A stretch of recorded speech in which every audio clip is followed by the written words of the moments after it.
तो देखिए, कई अहम एजेंडे हैं जिसको लेकर योगी आदित्यनाथ ने खुलकर अपनी बात रख दी। बेरोजगारी की बात करें, सुरक्षा, विस्थापितों का पुनर्वास और कनेक्टिविटी कैसे जम्मू कश्मीर के साथ बढ़ाई जाएगी और विकास पर कैसे ध्यान केंद्रित रहने वाला है, ये योगी आदित्यनाथ ने आज जम्मू में बताया 2 बड़ी रैलियों के जरिए। और उन्होंने ये भी कहा है कि जो यहाँ पर सोचते हैं कि ये आतंक की फैक्ट्री बना लेंगे, पाकिस्तान जैसी स्थिति कर देंगे या 370 की वापसी का सपना देख रहे हैं, वो होश में आ जाएं। ये भारत है, यहाँ ये नहीं होने वाला। सुनिए। कांग्रेस का नाम ही समस्या है और भारतीय जनता पार्टी का समाधान है। चाहे कांग्रेस हो या पीडीपी या फिर नेशनल कॉन्फ्रेंस, ये सभी तो जम्मू कश्मीर को आतंकवाद का एक वेयर हाउस बना चुके थे। और वेयर हाउस से यहां का नौजवान, जिसकी ऊर्जा यहां के विकास में लगनी चाहिए थी, जिसकी प्रतिभा का लाभ देशवासियों को मिलना चाहिए था, उस पूरे जम्मू कश्मीर को इन्होंने अपने राजनीतिक स्वार्थ के लिए तबाह करके रख दिया था। और चलिए आगे बढ़ते हैं, अगली खबर का आप रुख करते हैं, जहां नेम प्लेट जैसे ही उत्तर प्रदेश में रिटर्न हुई वैसे ही कांग्रेस ने भी वो फॉलो करने की कोशिश की, लेकिन क्या हुआ जो यू टर्न लेना पड़ा, बताने जा रहे हैं आपको।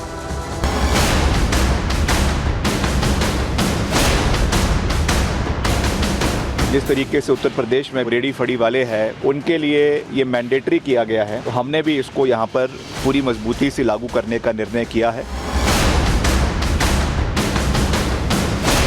विक्रमादित्य जी ने जो स्टेटमेंट दी है उसमें बड़ी सीधी सी बात की, उन्होंने उस बात का जिक्र किया जिसके सिलसिले में हमने काम करना शुरू किया। हिमाचल की सरकार के इस फैसले से मैं सहमत नहीं। इसमें यूपी का कोई लेना देना नहीं है, हिमाचल प्रदेश एक अलग राज्य है। जो यूपी के पैटर्न पर हो कि यूपी की तर्ज पे कोई आदे, ये बेवजह का एक वो है। तो हिमाचल सरकार में मंत्री हैं विक्रमादित्य, जिन्होंने अचानक यू टर्न ले लिया। पहले तो उन्हें योगी मॉडल पसंद आया। उन्होंने सोशल मीडिया प्लेटफॉर्म एक्स पर शेयर करते हुए कहा कि ये मॉडल हिमाचल सरकार में लागू है, वहाँ वही नेम प्लेट वाला मॉडल जिसको लेकर फैसला योगी आदित्यनाथ ने हाल ही में लिया। और उसको लेकर जब उन्होंने हामी भर दी तो कांग्रेस में अलग अलग तरह के रिएक्शंस आने लगे, प्रश्न खड़े किए जाने लगे, जिसके बाद उन्होंने सोचा कि अब क्या किया जाए। आपको बताते हैं, पूरी जानकारी आपके सामने रख रहे हैं, क्योंकि ये जो हुआ है ये एक अलग तरह का दबाव सा दिख रहा है विक्रमादित्य सिंह पर, जो सरकार में है, हिमाचल सरकार में। योगी मॉडल क्यों पसंद आया? योगी आदित्यनाथ विक्रमादित्य सिंह को पसंद आ गए, उनके फैसले पसंद आ रहे हैं, क्योंकि योगी आदित्यनाथ ने खाने पीने की दुकानों पर नेम प्लेट लगाना जरूरी कर दिया। जिस तरह से अशुद्ध खाने, अपवित्र करने की कोशिश, धर्म भ्रष्ट करने की कोशिश सामने आ रही थी, उसको लेकर योगी आदित्यनाथ ने बड़ा फैसला लिया। इस पर विक्रमादित्य सिंह ने क्या कहा कि दुकानदारों को आईडी दिखानी होगी। उन्होंने तुरंत इसे फॉलो किया, तुरंत इसे अप्रिशिएट किया और शेयर भी किया एक्स पर। लेकिन फिर इसी को लेकर दबाव सा शुरू हो गया कांग्रेस में। विक्रमादित्य से कई लोग नाराज हो गए। ये सॉफ्ट हिंदुत्व भा नहीं रहा था कांग्रेस पार्टी को, क्योंकि बात तो तुष्टीकरण की होनी चाहिए थी। रिपोर्ट आपको दिखा देते हैं सबसे पहले।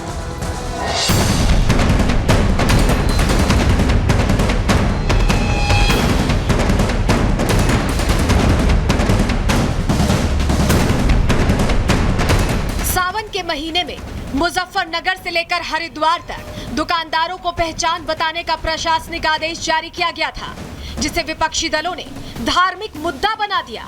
मामला सुप्रीम कोर्ट पहुंच गया, जिसके बाद इस आदेश पर रोक लग गई।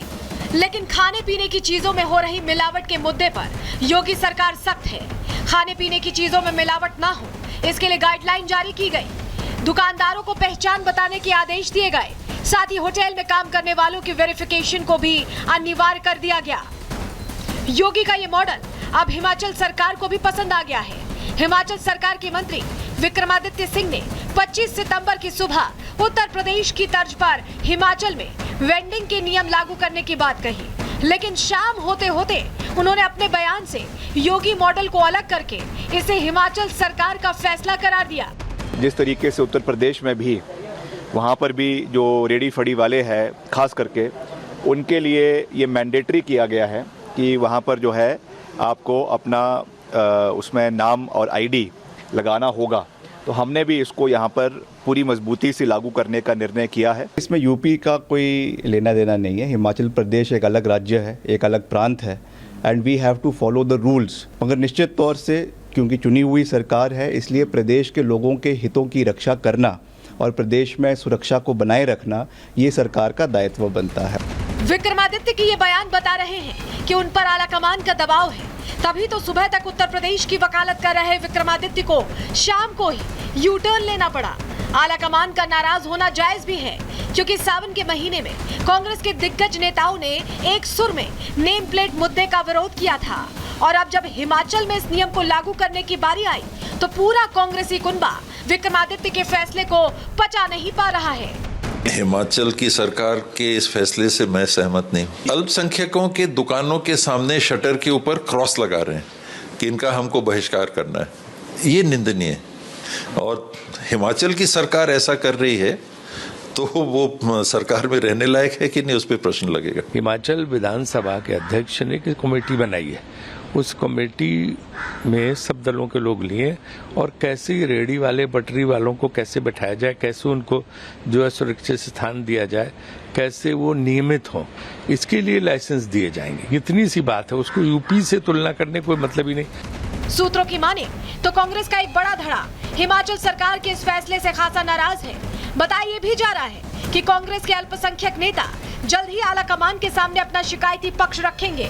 वहीं हिमाचल प्रदेश में बीजेपी ने भी इस मुद्दे को हवा देना शुरू कर दिया है। विक्रमादित्य जिस फैसले को सुक्खू सरकार का फैसला बता रहे हैं, उसे पूर्व मुख्यमंत्री जयराम ठाकुर अपनी पॉलिसी बता रहे हैं। पहले संजौली मस्जिद मामला और अब नेम प्लेट मामले में विक्रमादित्य सिंह के बयान उनके सॉफ्ट हिंदुत्व को दिखाते हैं, लेकिन आलाकमान के दबाव में बार बार उन्हें यू टर्न लेना पड़ रहा है। Bureau report, Republic Bharat. तो संजौली मस्जिद विवाद को लेकर भी विक्रमादित्य मुखर होकर बोले थे। इससे पहले अवैध प्रवासियों के बारे में भी बोल चुके हैं। और आपको याद होगा जब रामलला की प्राण प्रतिष्ठा हुई थी तब भी विक्रमादित्य पार्टी से इतर, स्टैंड से इतर वहां पहुंचे थे। तो विक्रमादित्य कई बार ऐसा बोल चुके हैं। और उनकी जो मां है प्रतिभा सिंह, वो भी ये कह रही हैं कि इस तरह का फैसला लेना तो जायज है, इस वक्त की जरूरत है जिस तरह की खबरें सामने आ रही हैं। लेकिन कांग्रेस ने उन्हें दिल्ली तलब कर लिया और बताया जा रहा है इस वक्त वो दिल्ली में है, जहां हो सकता है जवाब तलब हो रहा हो। इस खबर पर हमारी नजर रहेगी। और इसी के साथ आज के लिए प्रहार में इतना ही।